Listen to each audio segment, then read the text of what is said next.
All right. Hello, everyone. Thank you so much for joining us today. My name is Benjamin Warren. I am the manager of pipeline initiatives with the Washington Society of Certified Public Accountants. I'm going to be talking to you about the Washington CPA Foundation and our scholarship programs for accounting students.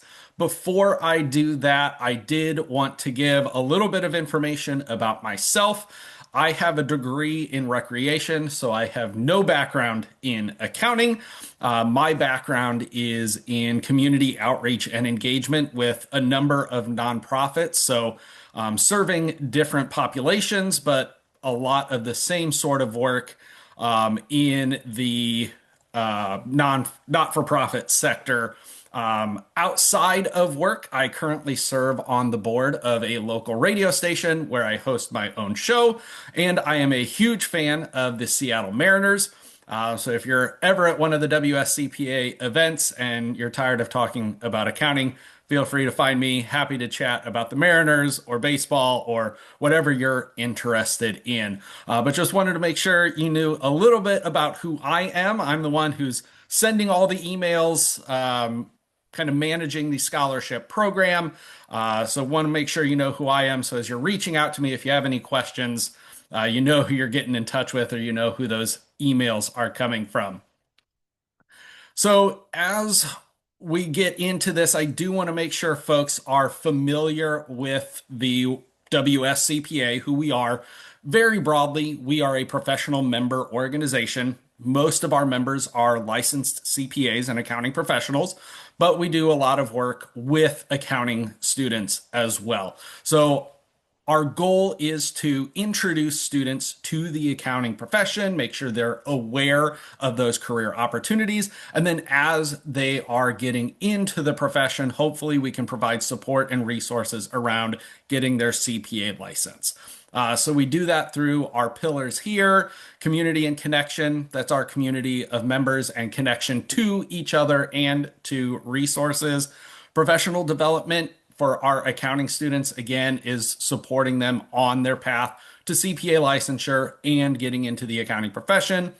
Advocacy, we work with the legislators, we work with the State Board of Accountancy, make sure that the laws, the rules that they're passing, first and foremost, benefit our members, but also make sense within the world of accountancy and hopefully reduce barriers to getting into the accounting profession, which goes into S, sustainability, making sure that this is a viable career path for anyone who wants to get into it. And again, remove those barriers or challenges for folks who are looking at a career in accounting, and especially going the path of CPA licensure. So we are a professional member organization. Membership dues are currently $20. Membership gets you a wide range of benefits, some of them listed here. The networking events, so connecting with professional members, professional development and growth. You can stay up to date on current trends, discounts on CPA exam review courses. We do a small firm career fair, bring in some of those local firms that might not be able to get to every campus event that goes on. The scholarships, you do not need to be a WSCPA member to apply for scholarships. I do want to make that known. This is just an option for folks who are looking to get connected with the profession, if they aren't already connected to us as a member. I will be sharing, again, all of these slides, all of this information in a follow-up email by the end of the day. So if you miss any of the information or slides or QR codes or whatever comes up, just know that you're going to get this information in a little bit. A couple benefits I do want to call out specifically: coffee and conversations. We connect our student members with our professional members so students can learn more about the profession. So if they're curious about specific firms or areas of accounting, want to know the difference between tax and audit, or they want to talk to somebody in a specific role, we can make those connections, again, raising the awareness of the accounting profession and what career opportunities are available in the profession. So a great opportunity to get connected to all things accounting, whether you're just getting introduced to the profession, or you're currently looking for job opportunities or what opportunities are out there. And then I also want to mention our CPA Exam Accelerator group. This is specifically for students who are getting ready to study or currently taking the CPA exam. A lot of resources in this group. I mentioned those review course discounts. We have a number of partners that provide discounts on their review courses, exam strategies, study tips, really anything you need to help you get through the CPA exam from folks who are currently in the process again of studying or taking the exam. Our members who join this group get a free pair of lucky CPA exam socks. So, just another little perk of being a member and joining some of these resource groups. So that's the WSCPA. Again, I'll share a little bit more information about membership and the benefits and stuff in my follow-up email, but want to get into the reason we are all here today, and that is to learn about our scholarship programs. So I'm going to talk about the Washington CPA Foundation. That is the charitable arm of the WSCPA. It manages the scholarship program, so I'll talk a little bit about them. We'll go into the scholarship applications, what is needed for the applications, deadlines, all of that. And then some of the documents that you'll need to submit. So resumes, essays, best practices when putting those together, when asking for a letter of recommendation, whether it's for these scholarship programs that I'm going to be talking about. A lot of that information is going to be specific to those, but some of this information you will be able to use for other scholarship applications, or maybe even resumes that you're putting together outside of the WSCPA. And then certainly any questions, I'll be monitoring the chat. So feel free to put it on there. If you want to come off mute or use the raise hand function, feel free to do that too. If I can't get to questions or specific questions in the presentation, I will definitely follow up with folks after the presentation or even stay on for a little bit to answer those questions outside of the recorded presentation or anything I'm not able to get to. So a little bit about the foundation. Again, charitable arm. It operates a grants and a scholarship program. So around $50,000 in grants every year to organizations working to increase the diversity of the accounting profession. Again, that increasing access, increasing awareness of the accounting profession. The scholarship program since 2015 has given away more than $5 million. That's probably around $6 million these days. Last year and this year, we'll be giving away over $670,000 in scholarships. So that's a little over 100 scholarships. I think last year it was 119. This year it'll be about the same. And there are two scholarship programs. One is at the $2,000 level, and then the other scholarship program is either $5,000 or $10,000, depending on the grade level that a student will be in fall 2026. So to go into those, I'm not going to cover too much specifically about the Associate Accounting Scholarship. That's the one you see on the screen here, the $2,000 award, because I'm going to have another presentation in March. You can see here, March 23rd, that will cover this scholarship. And that is because it covers a different eligibility group, as well as it has a different deadline. So the deadline for this one is April 14th. The other scholarship deadline is February 10th, which I'll get into in a second. The associate scholarship, the deadline April 14th, is for current high school seniors.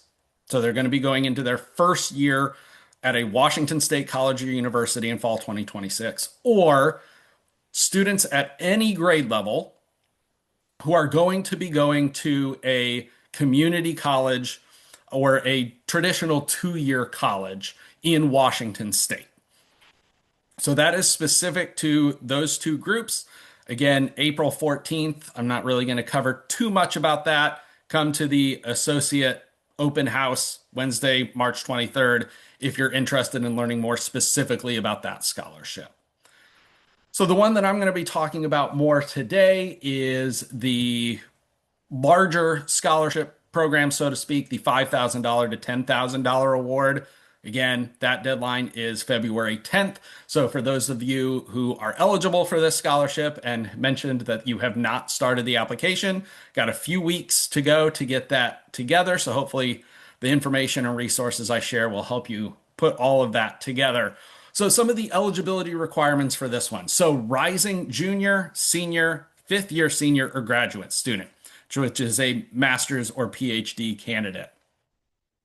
That means that you are going into that grade level in fall 2026. So if you are graduating before fall 2026, unfortunately, you would not qualify for this scholarship unless you are continuing taking classes or continuing your education or your degree in fall 2026 and on.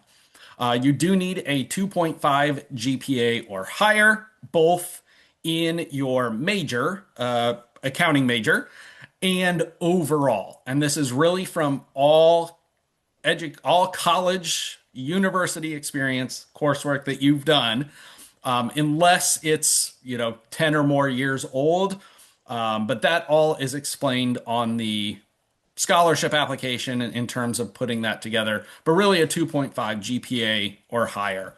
Again, the accounting major and planning to take the CPA exam. So this scholarship really is for students who are on the CPA path, whereas that associates is for students who might be on that path, but also might just be interested in learning more about the accounting profession. And the scholarship is one way that we can help students get connected to the accounting profession. And again, hopefully get to the CPA license.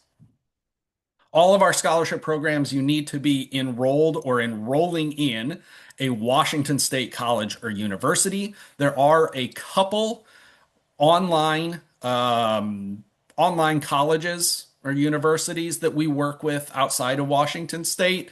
The larger one or more popular one is Western Governors University, but we also work with students who go to Golden Gate University. So it really depends on the virtual school, but those are the two typically that we are able to work with. Any other online virtual school, we probably won't be able to work with unless it is part of a Washington State college or university. And then well-rounded students with some form of community involvement. So this is anything outside of the classroom. I'll talk about what that means or looks like specifically, but anything outside of the classroom.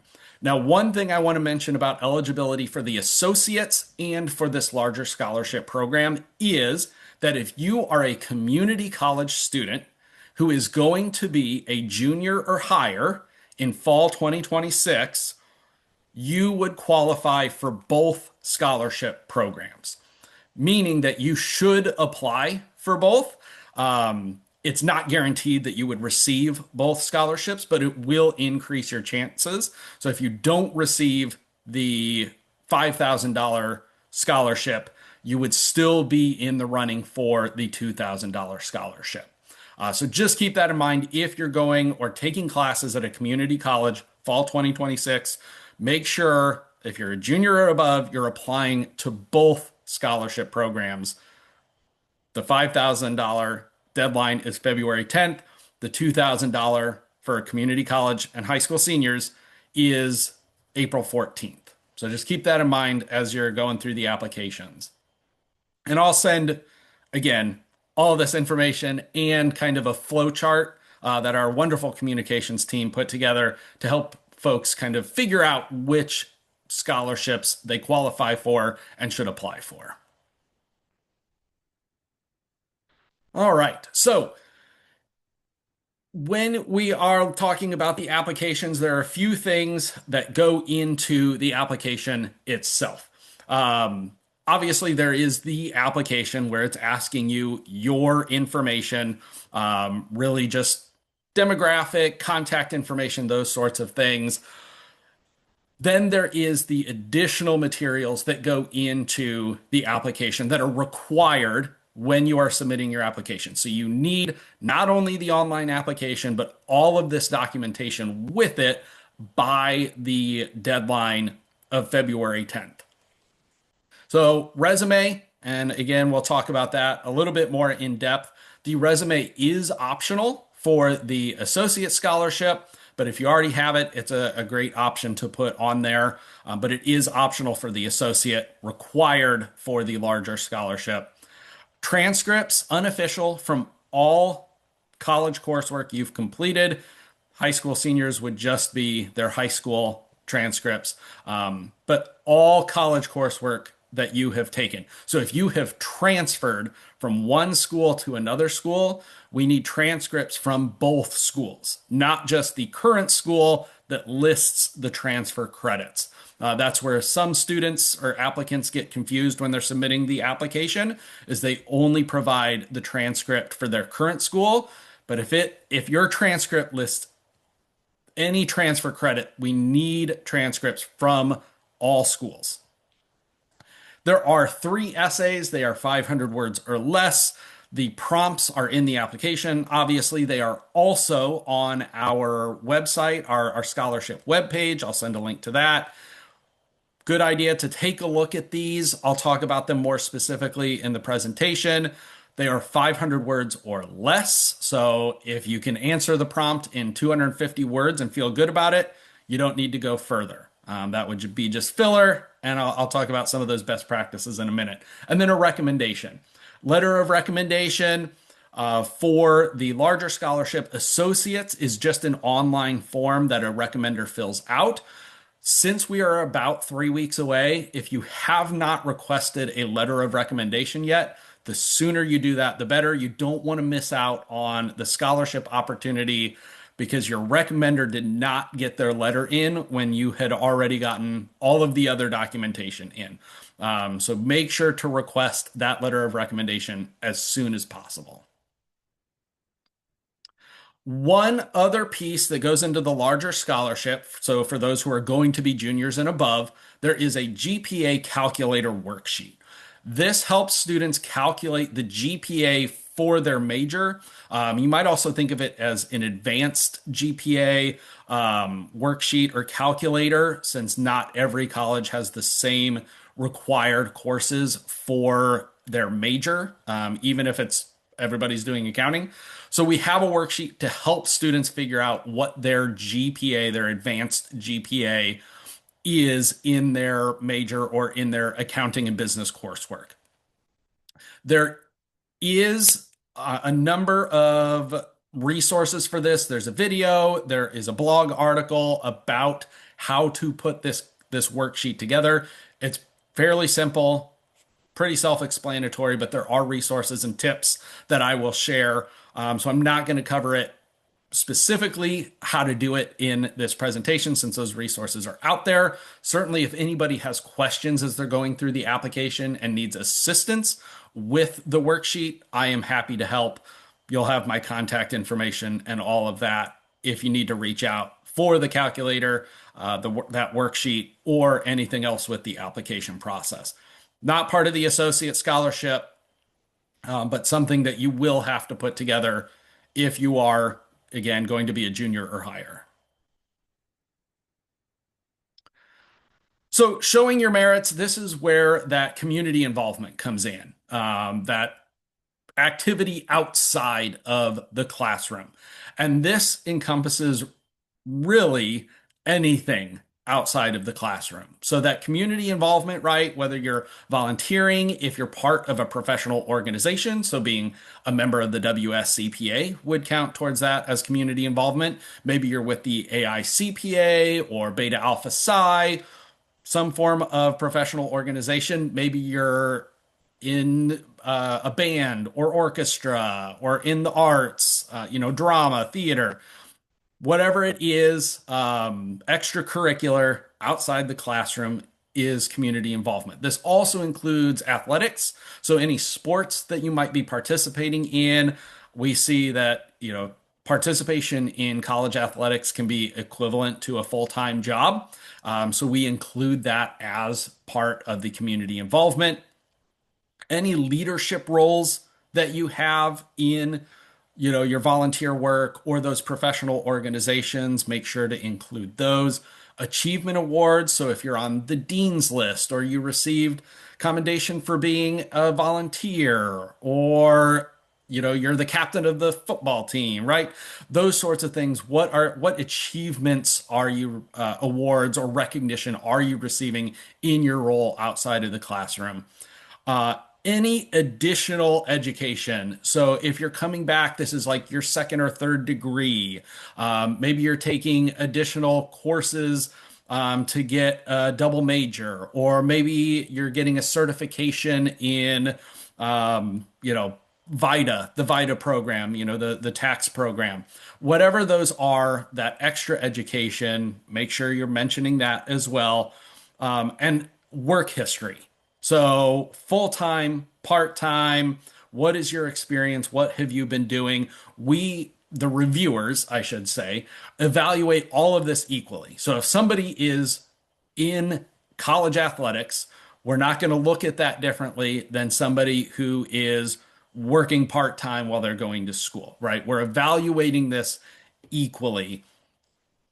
We understand the responsibilities on people are going to be different, and the roles that they are taking on are going to look different, but we want to see as much of this as possible. So, whatever you're doing, even if you think it's something small, put it somewhere on your application. There's going to be a spot on the online application to fill out your community involvement. You might note it in your resume, in your essays. Make sure you are calling out your community involvement wherever that might be outside of the classroom. All right, any questions so far? I'll pause for a second and see if there are any questions.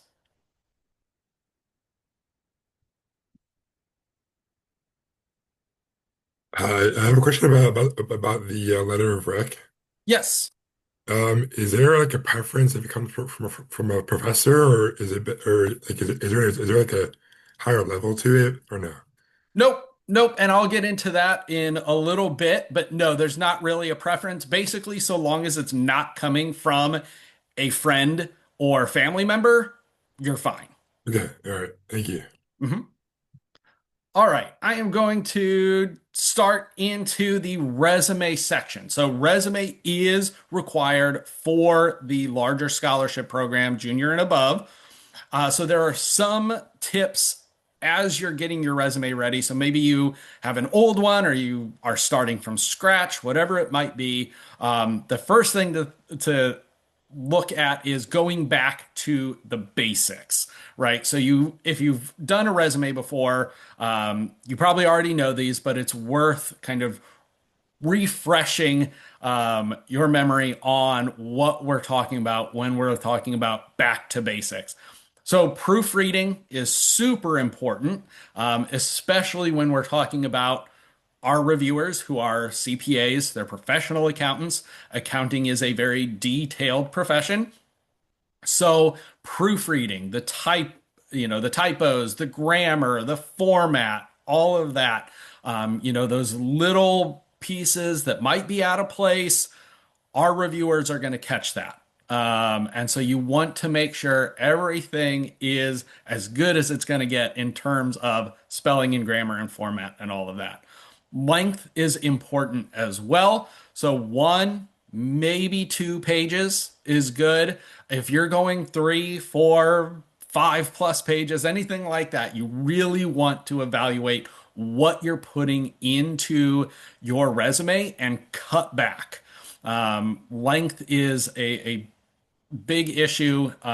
You don't want to pad that resume. That goes into the substance, right? You want to make sure your resume shows who you are in terms of your work experience and your community involvement and your education. You're not throwing in a bunch of information that doesn't add or contribute to what you're trying to get across. One of my colleagues mentions that he has a master resume. Essentially, it is a resume that contains all of his work experience, volunteer experience, certifications, all of it. So it's multiple pages long. And what he does is he will edit it down to a couple pages based on what job or what application he is applying for, so that he can tailor that substance and the length to the specific area that he is trying to get involved in. So that's a great idea. Is not every job is going to be the same. Not every application, scholarship application is going to be the same. They're not looking for the same things. So having a master copy, a full copy of all experience and community involvement, and then tailoring it to what you're applying for could be very helpful. Once you move past the basics, you want to get into what we kind of refer to as new rules. The first part of that is above the fold. The most important stuff should be at the top third of your resume, especially when you're thinking about a job application, but in a review situation, scholarship review situation as well. The top third is where people are going to, one, look first, and it's where most of their concentration is going to be. By the time they get to, a two-page resume and they're looking through, 10, 20, 30 of them, they're going to be focusing more on that top third stuff. And they might not catch as much in the other parts of the resume. So keep it above the fold, that top third. Ditch the objective and swap for a summary. I'll mention this a little bit more in a second, but basically, your objective is to get a job or get the scholarship, right? Everybody's going to have essentially the same objective. The summary is where you can really stand out. You summarize your resume, summarize your experience, summarize whatever makes you stand out to the review committee so that your application will be passed on. So ditch the objective, go for summary. And again, I'll touch on that in a little bit more in a second. Don't worry about putting your home address or your mailing address. Email and phone number are fine. That's how people are going to get in touch with you. They're not going to mail you anything.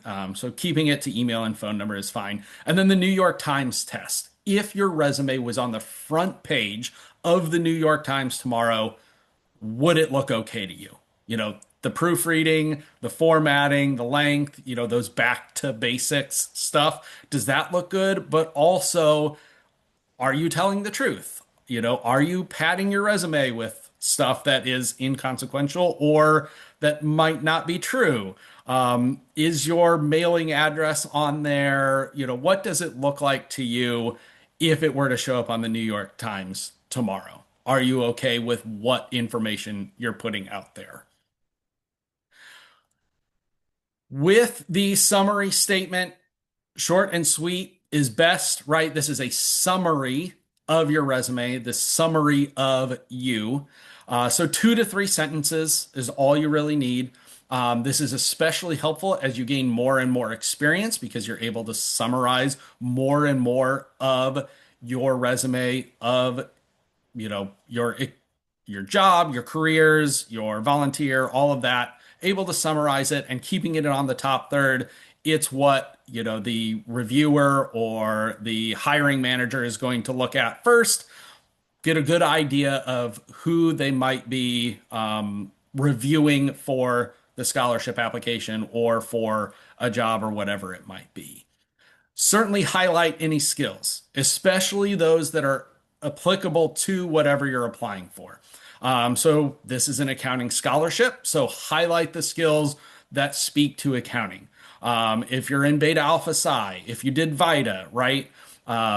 If you had an internship, even if you're not currently in that internship, what experiences have you had in accounting? So tailor those skills to what you are applying for. Like I mentioned with that master copy of a resume, having that available, you can kind of change things up, pick and choose what you want in order for it to be applicable to what you're applying to. Make sure you call out soft versus technical skills, right? You're proficient in Excel, you're a good communicator, and maybe put some specifics or where you're using those skills. So, certainly the certifications that you might have taken, especially around softer technical skills, any years of experience you've had in certain areas, both in the profession, but also the community involvement as well. And then keywords. So look for recurring words in the scholarship application. Look for recurring words on the scholarship website, right? What are reviewers looking for? Keywords in this presentation. Okay, we're going to be calling out specific things that reviewers are looking for. Find those words, use them as you can in your resume, in your essays, tailoring it to what you're applying for. So definitely review the job description if you're building a resume for that. Review the scholarship description, review the organization that is offering the scholarship so that you can tailor your resume, your essays, your application as a whole for whatever it is you're applying for. So this is a very generic objective versus summary, right? Objective, again, you're trying to get a job. This is kind of what you're looking for. It's going to be pretty generic, whereas a summary is going to provide a little bit more specifics about who you are and what you bring to an organization or a scholarship program. So a summary of that experience can be helpful, especially when we're talking about keeping things on the top third of a resume. I do very quickly want to go back to basics and give a couple tips on some of this. The length and substance around formatting, right? Think about what you're applying for. This is an accounting scholarship, so it's not graphic design. It's not anything, photography, art, anything like that. We want it to be detailed. We want it to be focused. We want it to be specific, right? So don't go out of your way to include pictures and colors and graphs or anything like that. Keep it simple, keep it straightforward and professional, especially professional in the sense of accounting.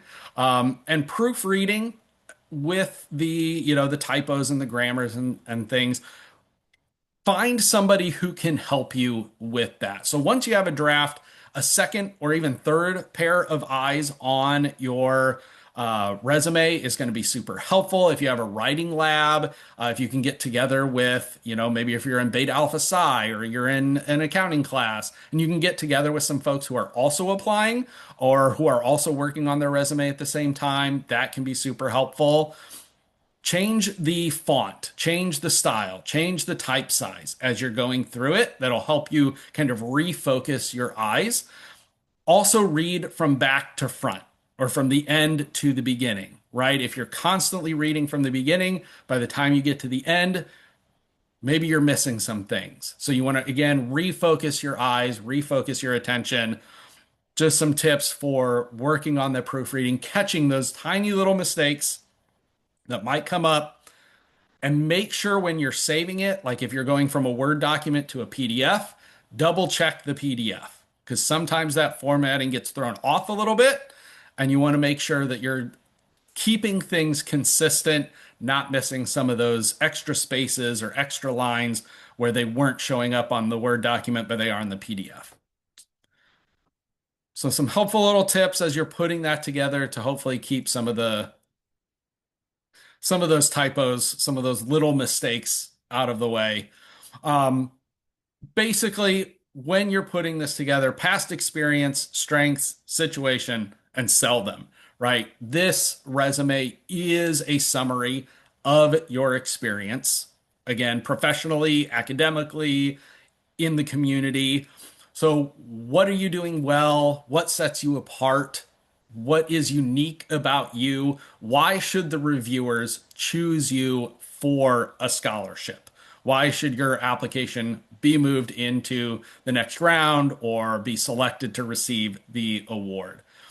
So that's what you want to do. You want to find a way to stand out in the resumes and with the essays and really the entire application.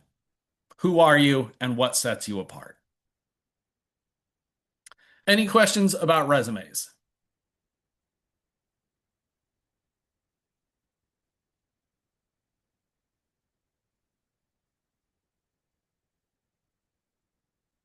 Okay, we are going to move into our essays. One thing I tell every student is passion, service, storytelling. Keep that in mind for every essay you are writing. Reviewers want to see passion for accounting. They want to see your passion for getting your CPA license. They also want to see how you are serving your community. What are you doing? Again, that community involvement outside of the classroom. And then tell a story. Use your unique voice, right? This is about you. Use your voice. Tell your unique experience in your way, showcasing the passion and the service. You want to keep it succinct, right? You only have 500 words. Some of these essay questions, you might go off into tangents or think of 100 different things to say. You have 500 words. If you do it 250, that's great. If you're using an extra 250 words, you're not keeping it succinct. You're, padding that essay and reviewers are going to notice that. Is it true? Don't share anything that's easily verifiable. Don't share anything that's an outright lie, anything like that, right? It needs to be true, especially if you're saying one thing in your essay and another thing in your resume and a third thing on your application. Accounting is detail oriented. The reviewers are all accountants. They're going to pick up on that stuff. They're going to reach out to me to see what's going on. So keep everything true. Don't stretch, don't exaggerate. And then proofread. As I mentioned with the resumes, get somebody else to look at it. Go to a writing center, find somebody else who's working on these applications. Whatever you can do, make sure that the typos, the grammar, the formatting, the word count, whatever it is, it all looks professional and it tells that story again using passion, service, and storytelling. So, like with the resumes, know thyself, know thy audience, stand out, and focus on details. So you want to know what your story is. That's why it's helpful to look at those prompts ahead of time. Get started on the application, go to the web page, look at the prompts so you can start formulating your story. Knowing your audience is going to be the reviewers for the scholarship applications. So these are accounting professionals, these are licensed CPAs, so they know the career, they know the profession, they know the education that it takes. They know everything that goes into it. So, again, stretching the truth or exaggerating or trying to pad or not pointing out specifics, they are going to catch that because they have been there before. Some of these are even past scholarship recipients. So they know not only what the reviewers are looking for, but what works in a scholarship application. So know who you're talking to as you're writing your essays and going through this application. Same is true for any scholarship application you're going to be putting together. Who is the audience that is actually going to review and read your essays? What makes you different? So that storytelling, that unique voice, right? Who are you as a person and how are you sharing that with the reviewers? And then focusing in, you want to provide specifics. So it's one thing to say, yeah, I'm interested in accounting and I'm going to take the CPA exam so I can get my license. And it's another thing to say, I love accounting because I had this teacher in this class and I'm going to be graduating at this time and I know that I'll be planning to take the CPA exam at this time with the hope to get my license by this time, right? So you have this very specific timeline in mind. You can share those specific details of your goals academically and professionally. And then don't get distracted padding, those extra 100 words or something into your essay. If you're focusing on the details and the specifics and you're telling it with passion in your own voice, you should be set. So this is the first essay. It's fairly long. Again, all of these are on the website and in the application. But basically, how does this help? How does the scholarship help you achieve your academic and professional goals? That is basically what this boils down to. But take the time, really read it, think about it, have a plan, an outline going into it, get somebody else to look at a draft, whatever it might be, but put some time and thought into this essay and into all the essays. So, how does the scholarship help you achieve your academic and professional goals? The second essay is about who or what inspired you. So, again, that class that you took, or that teacher you had, or maybe there's somebody in the family, or maybe you've been to a WSCPA event and met some folks. Whatever it is, who or what inspired you to go into accounting and pursue the CPA license? And then following with that, what opportunities do you see going into the accounting profession? What are you thinking about doing? What are you looking at doing? How are you trying to figure out between tax and audit or going into fraud or government, right? What opportunities are you looking at, and how are you trying to decide and figuring out what your, again, academic and professional goals are? And then the last essay is sharing your experiences. That's what this one boils down to. Um, any experiences that have prepared you to be resilient and persevere through challenges. So this is a little different if you've applied with us before, but we want to know your experiences, right? It talks here in this essay about the CPA exam.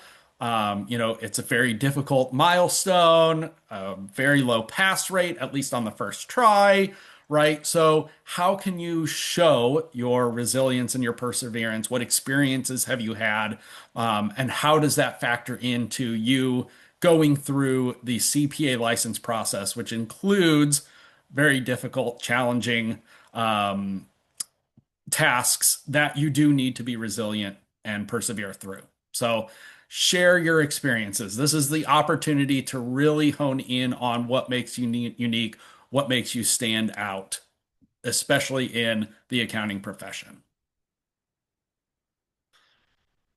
One big thing that comes up more and more every year is ChatGPT, generative AI, all of those AI tools, right? And they are tools that you can and maybe should use. They can be very useful, right? They can help with proofreading. They can help you get ideas, make outlines, brainstorm, right? Put in some of those experiences that you've had, some of those goals, and help create a little bit of an outline, or ideas on what you want to talk about or hone in on or focus on, right? But you should not use this as a replacement. You should not plug in those details and copy and paste into a scholarship essay, right? This is a supplement, not a replacement, right? So you're losing any authenticity when you copy and paste. You're losing your voice and your unique experiences.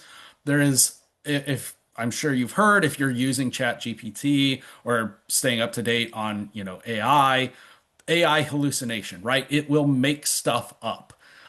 So while it is a good tool, if you're copying and pasting, there might be stuff in your essay that you didn't want to be there, didn't mean to be there. So that proofreading, using it as a tool. And then there are other resources, right? ChatGPT and AI isn't all that you can use. You have the writing centers on your college potentially. You have peer support, educator support. Who can you go to get some useful tips? Google, YouTube, whatever it is, AI is not the only tool that you can use.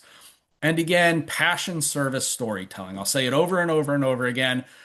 AI is not going to capture your passion, your service, or your storytelling. It can spit out the information that you put in, but it's not going to capture your voice. It's not going to show your passion. It's not going to tell the story that you can tell because they're your own unique voice experiences, and it's your own unique voice. So use it as a tool. It's a supplement, not a replacement. Any questions about essays?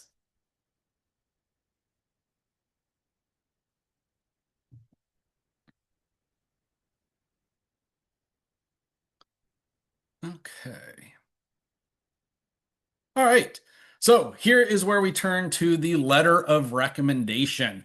So that question I got, who do I ask? Really, so long as it is not a friend or family member, you should be good, right? You want to find somebody who's going to write you a good letter of recommendation. A lot of students choose an educator because that's who they're in contact with the most. Maybe that's who got them connected to accounting, made them aware of the profession, but it could be non-academic, right? You might have a supervisor, you might have a volunteer coordinator, a mentor. Doesn't even have to be in the realm of accounting, right? Somebody who knows you, knows your goals academically and professionally, knows how you've been a leader, whatever it might be. Somebody who's going to write you a good letter of recommendation. When should you ask is as soon as possible. We're 3 weeks out, so you want to ask as soon as possible. 2 weeks is okay, but it can take 2 to 3 weeks to get a letter of recommendation submitted. So, again, you don't want to miss out on a scholarship opportunity because your recommender did not have enough time to submit that letter of recommendation. When you are asking for a letter of recommendation, there are a few things that can be very helpful to the recommender, right? That letter of purpose or intent. On the application itself, you will be given the opportunity to put in contact information of a recommender. With that, an email will be sent to the recommender letting them know that they have been asked to submit a letter of recommendation to this application. So they do that all on their own end, all online, all of that. With that contact information that an applicant is putting on the application for their recommender, they will have an option to put a note. This is where you can say, I am asking for a letter of recommendation for this scholarship. Could you please fill it out? Let me know if you have questions. Let me know if I can help in any way. You should also follow up with them for a couple of reasons. One, you can provide more information. So maybe your resume, information about the scholarship itself, provide more information. Also, you want to confirm that the recommender received that notification from Kaleidoscope, which is the online platform we use for the scholarship applications. It's possible that they didn't. Sometimes it's blocked by a firewall, it goes to junk, maybe they just missed it in their inbox. Whatever it might be, follow up to make sure they received that notification. You've probably already asked them if it'd be okay if they would write a letter of recommendation for you already. So follow up. Make sure that they have everything they need, especially that link from Kaleidoscope.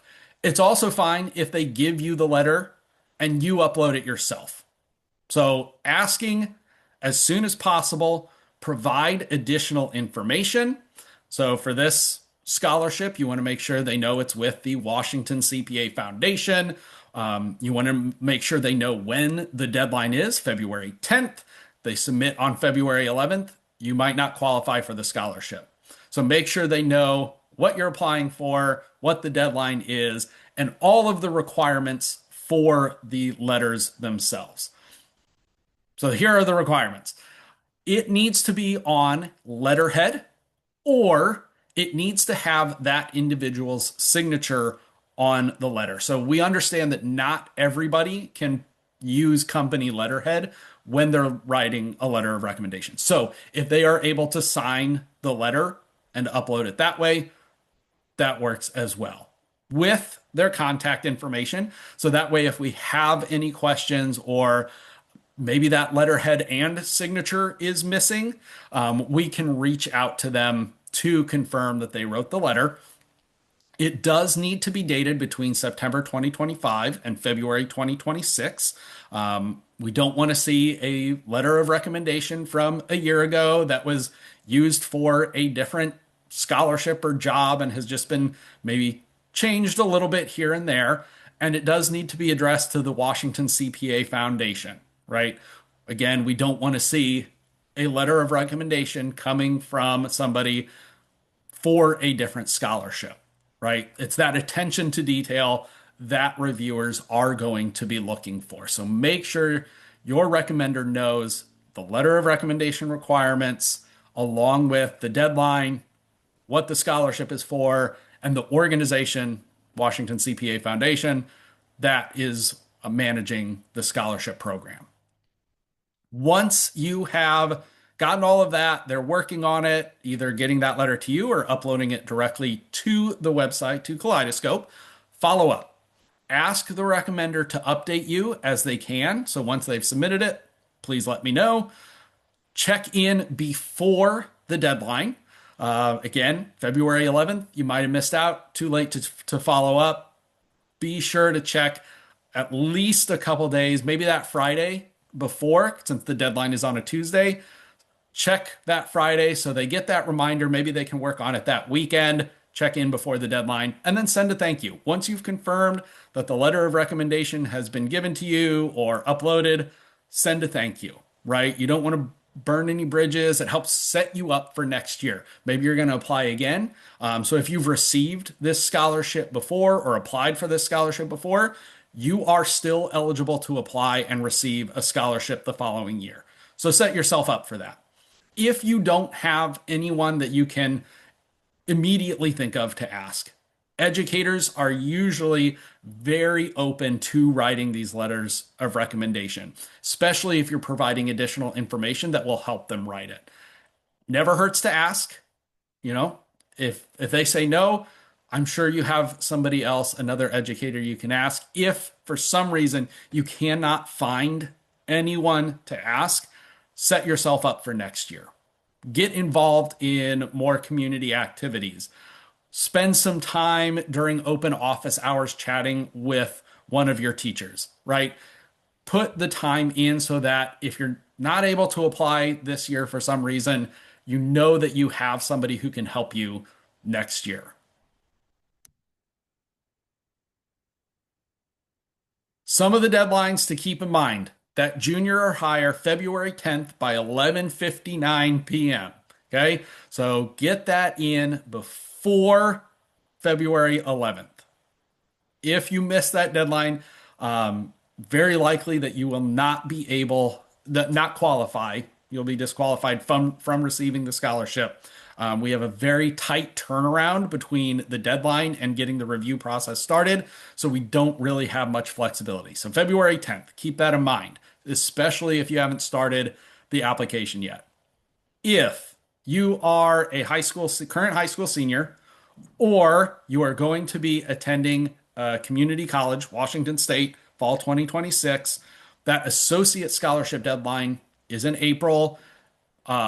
In March, what is that, March 25th? I believe it was, whatever that Wednesday is, I'll send the information out. You have a little bit more time. There is another open house for that scholarship again in March. So I'll send that information out. So you have a little bit more time. If you are a community college student who is going to be a junior or higher and going to a community college or two-year school in fall 2026, you might be eligible for both scholarship programs. So work on submitting an application for both scholarship programs. If you're not sure whether you qualify for one or the other or both, I'll send a flow chart that can help with that. You're more than welcome to reach out to me with questions. If you need any type of assistance on the application, foundation@wscpa.org, fairly easy to remember since it's the Washington CPA Foundation that manages the scholarship program. That email goes directly to me. So you will receive a response from me if you reach out to foundation@wscpa.org. If you're having troubles with the application itself, try switching browsers, try logging out, close the browser, reopen, and log in again. If you still have issues, The Kaleidoscope support email is on there. You're also welcome to email me and I can get you connected with them as well. Try some troubleshooting tips and then reach out to me or Kaleidoscope to get help if you're having technical issues. Assistance with the actual process, with the actual application, foundation at WSCPA.org. Other resources, email address, use me as a resource, whether it's for the scholarship applications or professional development or the accounting profession, CPA license and exam, whatever it is, reach out to me. I am happy to be a resource to you. That is why I am here. There is the student news blog. We have our YouTube channel, which has all sorts of scholarship tips and strategies and best practices. I'll put links in my follow up email that I'll be sending out before the end of the day. Externally, use your campus, your Beta Alpha Psi group, your educators, your peers. Is there a writing center or a tutor or whatever it might be who can help you with this process? There's the Scholar Budget podcast. I was interviewed last year for one of their episodes, but they bring in a number of scholarship providers to talk about best practices for submitting scholarship applications. So a great resource to get kind of feedback from all sorts of different professionals in submitting applications for a variety of different kinds of scholarships. And then scholarship directories. Maybe you're not eligible for this one, or maybe you're looking for more tuition assistance, whatever it might be. There are a number of other scholarship directories that you can use to find accounting specific scholarships and all sorts of other scholarships. I will provide links to these in the email that I'll send out, that follow up email by the end of the day today. So a couple perks. I know we're at time here, so I'm going to wrap up. Couple perks of being a foundation scholar, so receiving our scholarship, being awarded a scholarship. Obviously, the tuition money, you get the recognition both within the WSCPA, in our social media, in our magazine. You can add it to your resume to get recognition there. We have a foundation reception. So we do all sorts of networking events throughout the year that pretty much every student is invited to. We have one reception where we invite our scholarship recipients, our foundation reviewers, our foundation board, our WSCPA board, a lot of professionals to meet with our scholarship recipients. So it's a VIP reception specifically for our student scholars. And you get a free year of student membership if you are to receive a scholarship. So just some benefits. So make sure get those applications in by February 10th. There is a survey. I'll send the link out. So if you missed the link or the QR code, don't worry about it. Complete the survey by February 15th and you'll be entered into a gift card raffle. So February 15th is the survey. February 10th is the application deadline. Don't get those two mixed up. Any questions before I shut off, show my contact information? I will stay on for a few minutes as well if people don't want to be on the recorded version of this when asking questions. Yeah, I have a question. Yeah, So the deadline is February 10th. How long is like the return period? Like when's the like, return date?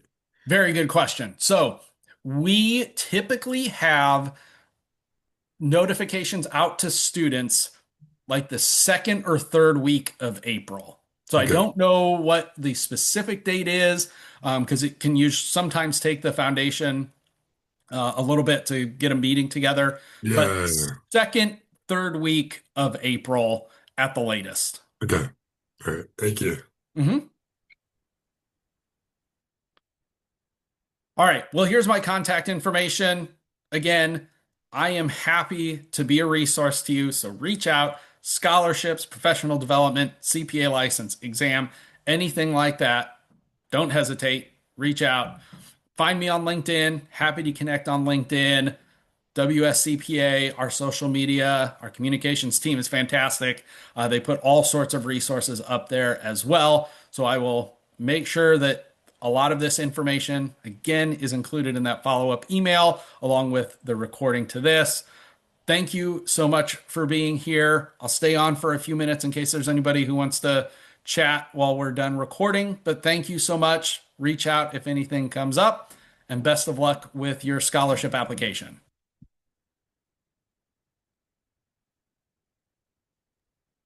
Thank you.